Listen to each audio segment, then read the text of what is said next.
الحمدللہ رب العالمین والصلاة والسلام علی سید المرسلین وعلی آلہ واصحابہ اجمعین اما بعد۔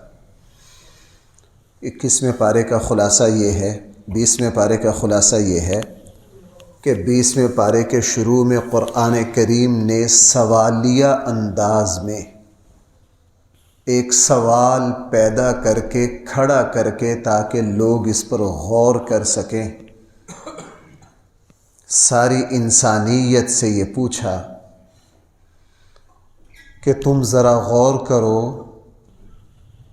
اللہ خیر، اللہ تعالیٰ بہتر ہیں، اعلیٰ ہیں، افضل ہے، برتر ہیں، یا وہ جن کو تم اللہ تعالیٰ کے ساتھ شریک کرتے ہو؟ اب پتہ کیسے چلے گا کون بہتر ہے؟ قرآن کریم نے 20ویں پارے کے پہلے پورے رکوع میں فرمایا اللہ نے جو کچھ پیدا کیا ہے اس کو دیکھ لو، اور جن کو تم اللہ کے شریک کرتے ہو ان کو دیکھ لو۔ جن کو تم اللہ کے شریک کرتے ہو ان کی صورتحال یہ ہے، قرآن کریم نے سورہ حج میں بیان کیا کہ وہ جناب ایک مکھی کا پر بھی پیدا، اگر مکھی جو ان کے حصے میں سے کچھ اٹھا کر لے جائے وہ مکھی سے اپنا حصہ بھی واپس ہے۔ ان کی بے بسی تو یہ ہے چہ جائے کہ کسی چیز کو پیدا کرنا ہو، ان کی اوقات اور حیثیت ہی نہیں ہے۔ اب اللہ تعالیٰ کی ذات کی بات آ گئی، ذرا غور کرو زمین و آسمان کس نے پیدا کیے؟ اس زمین کو ٹھہرنے کے لیے، یہ زمین تمہیں نگل نہ جاتی، اس کے زلزلے تمہیں تباہ نہ کرتے تھے۔ اللہ تعالیٰ نے آسمان سے جو پانی برسایا وہ کس نے برسایا؟ اس کے ذریعے تمہاری فصلیں باغات کس نے اگائے؟ جب تم بے بس ہو جاتے ہو، مضطر ہو جاتے ہو، تمہاری دعاؤں کو کون سنتا ہے؟ کون قبول کرتا ہے؟ جب سمندروں پر سفر کرتے ہو تمہیں راہیں کون دکھاتا ہے؟ پہلی مرتبہ تمہیں کس نے پیدا کیا؟ موت کس کے حکم سے آتی؟ اب ذرا غور کر لو، اور نتیجہ بھائی بالکل واضح ہے، نتیجہ بالکل واضح ہے۔ جب اس کائنات کے سارے نظام اور سسٹم کو اللہ نے پیدا کیا اور اللہ ہی چلا رہے ہیں، اللہ ہی سنبھال رہے ہیں، تو بھائی پھر بندگی بھی کس کا حق ہے؟ اللہ کا حق ہے، بندگی بھی اسی اللہ کا حق ہے، یہ سجدہ بھی اسی کا حق ہے۔ اس لیے اللہ تعالیٰ قرآن نے 5ویں پارے میں فرمایا اللہ تعالیٰ ہر غلطی کو معاف کر دیں گے، لیکن اللہ تعالیٰ کے یہاں شرک کی کوئی معافی نہیں ہے، چونکہ شرک سے بڑا ظلم اور زیادتی کوئی ہو ہی نہیں سکتی۔ قرآن کریم نے پھر دوبارہ یہاں یہ بات ارشاد فرمائی 20ویں پارے میں کہ اے لوگو تم اپنے معاملات میں اللہ پہ بھروسہ کیا کرو۔ کس پہ بھروسہ کیا کرو؟ اللہ پہ بھروسہ کیا کرو۔ جو اللہ پہ بھروسہ کرنا سیکھے گا وہ کبھی ناکامی کا منہ نہیں دیکھے گا۔ اور قرآن کریم نے قیامت کی جو 10 بڑی نشانیاں ہیں ان میں سے ایک نشانی کا یہاں ذکر کیا ہے، دابۃ الارض وَإِذَا وَقَعَ الْقَوْلُ عَلَيْهِمْ أَخْرَجْنَا لَهُمْ دَابَّةً مِّنَ الْأَرْضِ۔ قیامت کی چھوٹی نشانیاں تو بہت زیادہ ہیں، 10 بڑی نشانیاں ہیں، ان میں سے ایک بہت بڑا جانور نکلے گا جو انسانوں سے باتیں کرے گا، لوگوں کے چہروں پر نشانیاں لگا دے گا، کافر اور مسلمان میں فرق کر دے گا، وہ منٹوں میں مشرق میں، منٹوں میں مغرب میں، احادیث میں اس کی تفصیل آتی۔ یہ قیامت کی 10 بڑی نشانیوں میں سے ہیں، اور یہ قیامت کی 10 بڑی نشانیاں پیچھے قرآن میں حضرت عیسیٰ علیہ السلام کا ذکر گزر چکا ہے۔ دوسری یاجوج ماجوج ہے، یہ بھی قیامت کی بڑی نشانیوں میں سے ہے۔ سورج کا مشرق کی بجائے مغرب سے نکلنا، یہ دابۃ الارض۔ اور زمین پر 3 بڑے بڑے علاقے دس جائیں گے، بڑے بڑے، چھوٹے علاقے نہیں، آپ یوں کہہ لیجئے آج کے اعتبار سے ایک ملک، ایک صوبے کے برابر زمین میں 3 جگہ قیامت سے پہلے کہ پورا صوبہ، پورا ملک زمین میں دھس گیا۔ اور ایک یمن سے آگ نکلے گی، یمن سے ایک آگ نکلے گی جو ساری دنیا کو لپیٹ لے گی، وہ اتنی بڑی آگ ہوگی۔ یہ قیامت کی بڑی بڑی نشانیاں ہیں۔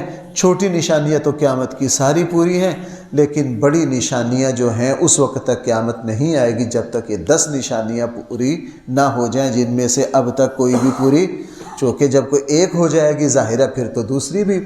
اللہ تعالیٰ کا ایک نظام ہے۔ قرآن کریم نے 20ویں پارے میں خود اپنے بارے میں اور رسول اللہ صلی اللہ علیہ وسلم کے بارے میں فرمایا کہ قرآن کریم بھی تمہارے لیے اللہ تعالیٰ کی طرف سے تمہیں بیدار کرنے کے لیے، تمہیں جھنجھوڑنے کے لیے، تمہیں نصیحت کرنے کے لیے، اور خود قرآن کریم نے رسول اللہ صلی اللہ علیہ وسلم کے بارے میں فرمایا آپ کو ہم نے آپ کو جو نبی بنا کر بھیجا ہے، اس کا مقصد بھی کیا ہے؟ لوگوں کو حقیقت سمجھاؤ، بیدار کرو، غفلت سے نکالو۔ قرآن کریم نے 20ویں پارے میں سورہ قصص کے شروع میں 4-5 رکوع میں پھر تفصیل کے ساتھ سیدنا موسیٰ علیہ السلام کے واقعہ کو بیان کیا۔ قرآن نے سب سے زیادہ موسیٰ علیہ السلام کا تذکرہ کیا۔ پیدا ہونا تھا، فرعون نے بچوں کو قتل کروایا، اللہ نے پیدا کیا، پھر اپنی قدرت خاصہ سے فرعون کے شر سے بچا کے دکھایا، موسیٰ علیہ السلام کو پال کے دکھایا۔ موسیٰ علیہ السلام جوانی کو پہنچ گئے، پھر فرعون کی قوم کا ایک بندہ موسیٰ علیہ السلام کے ہاتھوں مر گیا، قتل ہو گیا۔ موسیٰ علیہ السلام کا قتل کا ہرگز ارادہ نہیں تھا، وہ شریر آدمی تھا، دوسرے سے لڑ رہا تھا۔ موسیٰ علیہ السلام نے لڑائی چھڑوائی اور ایک مکہ مار دیا اس کو، جس سے وہ قتل ہو گیا، مر گیا۔ فرعون نے پھر موسیٰ علیہ السلام کے قتل کے آرڈر جاری کیے۔ اللہ تعالیٰ نے موسیٰ علیہ السلام کو فرعون کے شر سے بچا کے اللہ مدین لے گئے، اور جب موسیٰ علیہ السلام مدین پہنچے، وہاں کوئی جانتا نہیں تھا، بے یار و مددگار آئے، اللہ تعالیٰ سے دعا مانگے، اے اللہ میں تو محتاج ہوں، مجھے تو یہاں کوئی جانتا نہیں ہے۔ اللہ جل جلالہ نے، میں نے ابھی عرض کیا شروع کے پارے میں، پارے کے شروع کی جو آیت کا حوالہ دیا کہ بے بس کی دعا کو بھائی کون سنتا ہے؟ اللہ۔ اَمَّن یُجِیبُ الْمُضْطَرَّ اِذَا دَعَا، بے بس بندہ جس کے زمین دنیا کے سارے اسباب، ہمارے یہاں پنجابی کے اعتبار سے کہہ لیجئے، بندہ جب بند گلی میں آ جائے نا، پھر اللہ تعالیٰ بتاتے ہیں میں کس طرح۔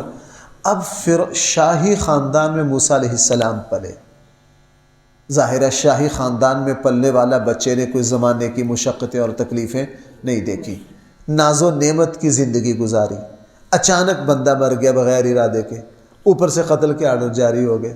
موسیٰ علیہ السلام کو اچانک اپنے وطن سے ہجرت کرنا پڑی، مدین پہنچے، وہاں کوئی جاننے والا نہیں، اب کدھر جائیں، سمجھ نہ آئے کہ اب میں کہاں جاؤں، کہاں اپنا ٹھکانہ تلاش کروں۔ اللہ سے دعا مانگی، اے اللہ میں محتاج ہوں، میری مدد کر۔ اللہ نے فرمایا، اے میرے بندے دیکھ، جہاں زندگی کے نقشے بند ہو جاتے ہیں، ہم دیکھیے وہاں سے زندگی کی راہیں کیسے کھولتے ہیں۔ موسیٰ علیہ السلام مدین کی ایک بستی کے باہر جا کے بیٹھ گئے درخت کے نیچے، کہاں جاؤں؟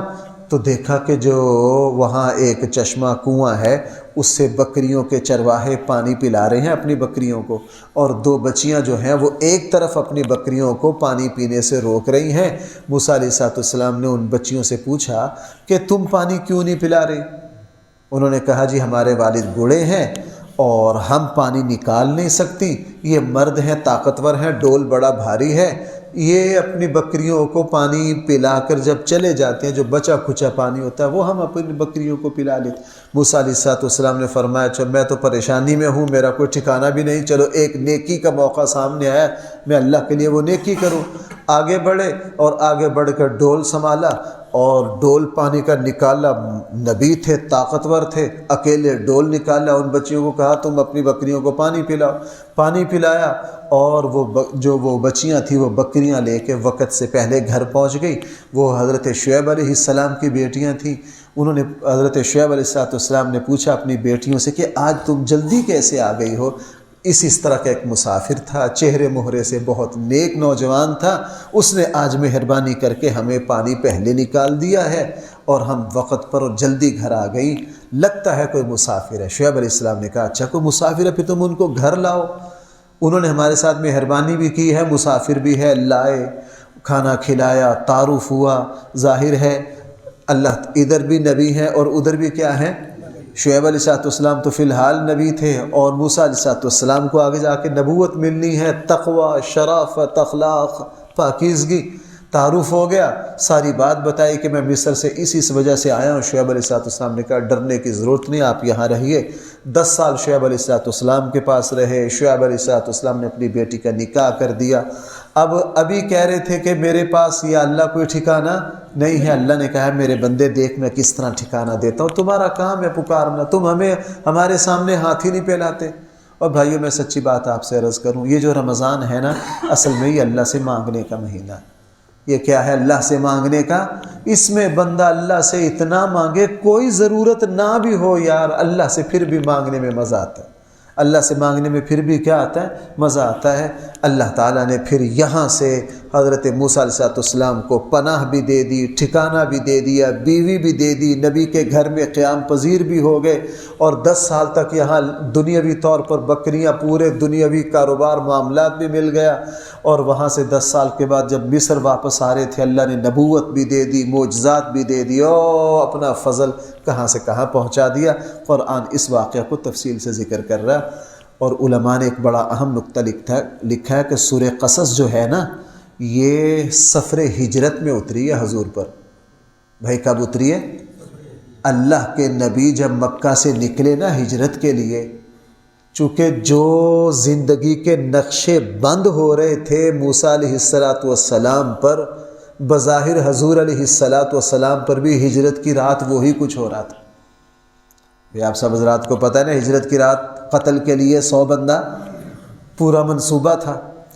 تو اس ہجرت کے سفر میں سورہ قصص اتری، اور سورہ قصص نے آ کے رسول اللہ صلی اللہ علیہ وسلم کو بتا دیا کہ جناب یہ بند گلی حضرت موسیٰ کے سامنے بھی آئی تھی، لیکن اللہ تعالیٰ نے اپنی قدرت کاملہ سے اپنے بندے کو وہاں سے نکالا۔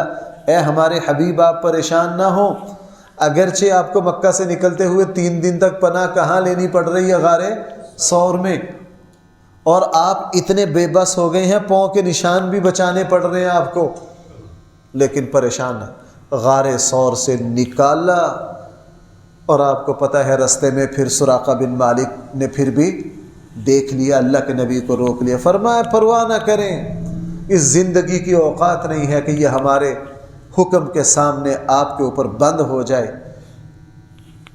ان مشکلات کو حل کرنا ہمارا کام ہے۔ اللہ کے نبی قدرت کاملہ سے مدینہ پہنچے ہو، مدینہ سے پھر اسلام کی شکل میں چشمہ پھوٹا، کیا مشرق کیا مغرب، پوری دنیا کو اللہ نے کیا کر دیا؟ منور کر دیا۔ اور بھائی قرآن کریم نے ایک بہت، میرے اور آپ ویسے تو قرآن کی ہر بات ہی اعلیٰ سے اعلیٰ، لیکن بعض باتیں تو ایسی ہوتی ہیں کہ وہ تو بندہ بھولے نہ۔ مکہ کے ایک بڑے سردار تھے، انہوں نے رسول اللہ صلی اللہ علیہ وسلم کے پاس آ کے کہا ہم مانتے ہیں کہ آپ واقعی اللہ کے رسول ہیں۔ کیا کہا؟ ہم مانتے ہیں آپ کیا ہے؟ واقعی اللہ کے رسول ہیں، اور یہ بھی کہا کہ ہم بھی چاہتے ہیں آپ پر ایمان لے آئیں، لیکن ہماری ایک مجبوری ہے۔ ہماری کیا ہے؟ ایک مجبوری۔ وہ مجبوری کیا ہے؟ وہ مجبوری یہ ہے کہ اگر ہم نے اپنے باپ دادے کے دین کو چھوڑ دیا تو سارا عرب ہمارا دشمن ہو جائے گا۔ قرآن کریم نے ان سے کہا نالائقو، جب تم 360 بت بیت اللہ میں رکھ کے اللہ کے ساتھ شرک کر رہے ہو، اللہ نے پھر بھی تمہیں عزت دے رکھی ہے، پورے عرب کی سرداری ہے، مکہ والوں تمہارے پاس ہے، تم اپنے اللہ کے ساتھ اتنا شرک اور اللہ کا اتنا حق ضائع کر رہے ہو، اللہ تعالیٰ نے پھر بھی تمہاری عزت اور تمہارے اوپر رزق کے دروازے کھول رکھے ہیں۔ کیا خیال ہے تمہارا جب تم اس ایک اللہ پر ایمان لاؤ گے تو وہ اللہ تمہیں بے یار و مددگار چھوڑیں گے؟ سوال ہی پیدا نہیں ہوتا، یہ کیسی بات کرتے ہو تم؟ اور بھائی آج کل ہم بھی اسی طرح کی ملتی جلتی باتیں کرتے ہیں۔ اگر مجھے یہ مزدوری اور یہ محنت کا کام نہ کرنا ہوتا تو میں وقت پہ نماز پڑھتا، بس میری مجبوری ہے، مجھے فلاں کام کرنا ہے، میں روزہ رکھتا لیکن میری ڈیوٹی ہے، میں کیا کروں؟ جناب آپ روزہ رکھ کر تو دیکھو، آپ روزہ رکھ کر تو دیکھو، اللہ دیکھو جب روزہ نہیں رکھ رہے پھر اللہ تعالیٰ رزق کے دروازے بند نہیں کر رہا تو روزہ رکھیں گے، ہم روزہ رکھیں گے تو بھائی اللہ تعالیٰ اپنی نعمتوں کو کم کریں گے بڑھائیں گے؟ ہاں بڑھا۔ اس لیے ہیلے بہانے کر کے اللہ کے حکم کو چھوڑنا یہ ایک مسلمان کو زیب نہیں دیتا۔ بہرحال قرآن کریم نے پھر 20ویں پارے میں قارون کا تذکرہ کیا ہے۔ قرآن نے کہا کان من قوم موسیٰ، یہ موسیٰ کی قوم میں سے تھا، اللہ تعالیٰ نے بہت مال و دولت دیا تھا، اس کے خزانوں کو سنبھالنے کے لیے پوری ٹیم تھی، آج کل کے زمانے کے اعتبار سے کہہ لیجئے کہ پورا سسٹم تھا، اور جب یہ اپنے محل سے نکلتا اس کی شان و شوکت چہل پہل کو دیکھ کر لوگ حسرت بھری نگاہوں سے اس کو دیکھتے، اور اس کی شان و شوکت، اس کی سواری، اس کا لباس، اس کی مال و دولت۔ اور قرآن کہہ رہے جو علم والے تھے، جو اللہ کے نیک بندے تھے، وہ دوسروں کو سمجھایا کرتے تھے، یہ اللہ کا نافرمان ہے، یہ اللہ کا باغی ہے، اس کی مال و دولت کو للچائی ہوئی نگاہ سے نہ دیکھو۔ بھائی اس کے مال و دولت کو للچائی ہوئی نگاہ سے نہ دیکھو۔ اللہ تعالیٰ جب اپنے نافرمان کو دنیا کی نعمتیں دیتے ہیں، بھائی وہ اللہ تعالیٰ کی طرف سے عذاب کا الارم اور نشان ہوتی ہیں، نہ اس پر حسرت بھری نگاہوں سے دیکھو۔ پھر ایسا ہی ہوا، اللہ تعالیٰ کی طرف سے جب عذاب آیا، اللہ تعالیٰ نے فرعون کو کیا کر دیا؟ زمین میں دھسا دیا، اس کے مال سمیت۔ جب اس کو دھسایا، پھر وہی لوگ جو کہا اس کی آنکھیں پھاڑ پھاڑ کے دیکھا کرتے تھے، اوئے اس کے پاس اتنا کچھ ہے، پھر وہ کہنے لگے اوہو آج ہمیں حقیقت سمجھ میں آئی۔ میں نے پچھلے 9ویں پارے کے درس میں بھی آپ سے یہ بات عرض کی تھی، اور 7ویں پارے کے درس میں بھی یہ بات عرض کی تھی۔ قرآن نے یہ بات وہاں بھی بیان کی تھی کہ جس شخص کو دیکھو نا کہ جیسے جیسے وہ بغاوت اور اللہ کی نافرمانی میں بڑھ رہا ہے، اور ادھر سے اس کا مال و دولت بھی بڑھ رہا ہے، یہ اللہ تعالیٰ کی طرف سے استدراج ہے۔ اللہ تعالیٰ کی طرف سے کیا ہے؟ یہ وہ رسی کی ڈھیل ہے جس کے کنارے پر اللہ تعالیٰ کی پکڑ کھڑی ہے۔ اللہ تعالیٰ کی کیا؟ اور بھائی ایک بات، میری اور آپ کی اوقات سے تو بہت اوپر ہے، ہم تو بہت چھوٹے لوگ ہیں، لیکن اللہ تعالیٰ اپنے بندوں کے ساتھ ایسے بعض اللہ کے ایسے پیارے بندے ہوتے ہیں، اگر وہ کہیں غلطی کرتے ہیں نا، اللہ تعالیٰ ان کو کسی پریشانی میں ڈال کے واپس لے آتے۔ میں نے زندگی میں ایک صاحب کو دیکھا، بہت اچھے، بہت متقی آدمی تھے، ان سے ایک کاروبار میں ایک غلطی ہو گئی، بس کسی وجہ سے غلطی کر بیٹھے، اگلے دن ہی بھاری نقصان ہو گیا۔ اگلے دن ہی کیا ہو گیا؟ تھے وہ ماشاءاللہ بہت نیک، پڑھے لکھے، دین کو سمجھتے، فوراً سمجھ گئے کہ اللہ کی میرے اوپر رحمت ہے، میں نے کل اپنی بشریت کے تحت ایک گناہ، ایک غلط فیصلہ کیا ہے جو دین کے اعتبار سے درست نہیں تھا، آج اللہ نے نقصان کر کے مجھے واپس پلٹنے کے لیے الارم بجا دیا کہ میرے بندے تو غلط سڑک پر چڑھ گیا۔ تو کیا کر گیا؟ تو غلط سڑک پر چڑھ گیا۔ اور بھائی قرآن کریم نے پھر ایک یہ بات ارشاد فرمائی ہے کہ اللہ تعالیٰ تمہیں زندگی کی آزمائشوں سے آزمائیں گے۔ اللہ تعالیٰ کا قانون ہے، یہ زندگی ایک مستقل آزمائش ہے، یہاں نرم گرم بیماری پریشانی ہر کسی کو دیکھنا ہوگی، لیکن اللہ قرآن نے یہاں فیصلہ فرما دیا، اس زندگی میں ہم تمہارے اوپر طرح طرح کی کیا بھیجیں گے؟ آزمائشیں بھیجیں گے۔ اس زمین پر رہنے والا کوئی بندہ ایسا نہیں ہے جس کو پریشانی، کسی کو بیماریوں کی وجہ سے پریشانی ہے، کسی کو اولاد کی طرف سے ہے، کسی کو کاروبار کی طرف سے ہے، کسی کو بیوی کی طرف سے ہے، کسی کو خاندان کی طرف سے ہے، کسی کو کسی اور وجہ سے ہے۔ اس زمین کی فطرت اللہ نے ایسی ہی رکھی ہے، ہم نے اس میں اسی طرح صبر کے ساتھ کیا کرنا ہے؟ گزارا کرنا ہے۔ قرآن کریم نے پھر 20ویں پارے میں والدین کا حق بیان کیا ہے کہ تم والدین کے ساتھ احسان والا معاملہ کرو۔ کس کا معاملہ کرو؟ میں پیچھے بتایا ہوں، قرآن کریم احسان کا لفظ بولتا ہے، احسان یعنی ہر معاملے میں اپنے والدین کے ساتھ اعلیٰ سے اعلیٰ رویہ رکھو۔ اور پھر قرآن کریم نے آخر میں 2 باتیں فرمائی ہیں اس پارے کے کہ ہم نے بہت سے لوگوں کو اس طرح پکڑا کہ زمین میں دھسا دیا، بہت سے لوگوں کو ہم نے آسمان سے طوفان بھیجے، بہت سے لوگ ایسے تھے ہم نے ان کو فرشتوں کی چیخ کے ذریعے کسی کو کسی طرح پکڑ لیا۔ اور اللہ تعالیٰ، قرآن نے فرمایا، اللہ تعالیٰ جب کسی کو پکڑنے پر آتے ہیں تو یہ دنیا کے سارے اسباب یہ مکڑی کا جالا ثابت ہوتے ہیں۔ بھئی یہ کیا ہوتے ہیں؟ مکڑی کا جالا ثابت ہوتے ہیں۔ جس طرح کمثل العنکبوت، جس طرح مکڑی کے جالا جو ہے وہ ساری مخلوق کے گھروں میں سے سب سے کمزور ترین گھر ہے، ہمارے یہاں کمزوری کی مثال بن گیا ہے مکڑی کا جالا۔ کیا لگا یار یہ تو مکڑی کے جالے کی طرح بالکل بودا ہی نکلا، بالکل بیکار نکلا۔ تو یہ قرآن کریم فرما رہا ہے اللہ کی طاقت کے سامنے یہ دنیا کی ساری طاقتیں اس طرح ہے جس طرح کیا مکڑی کا جالا۔ اللہ تعالی ہم سب کو صحیح فہم عطا فرمائے۔ الحمدللہ رب العالمین والصلاة والسلام على سید الانبیاء والمرسلین وعلى آلہ واصحابہ اجمعین۔ ربنا آتنا في الدنيا حسنة وفي الآخرة حسنة وقنا عذاب النار۔ صلی اللہ تعالی علی خیر خلقہ سیدنا مولانا محمد وآلہ واصحابہ اجمعین برحمتہ۔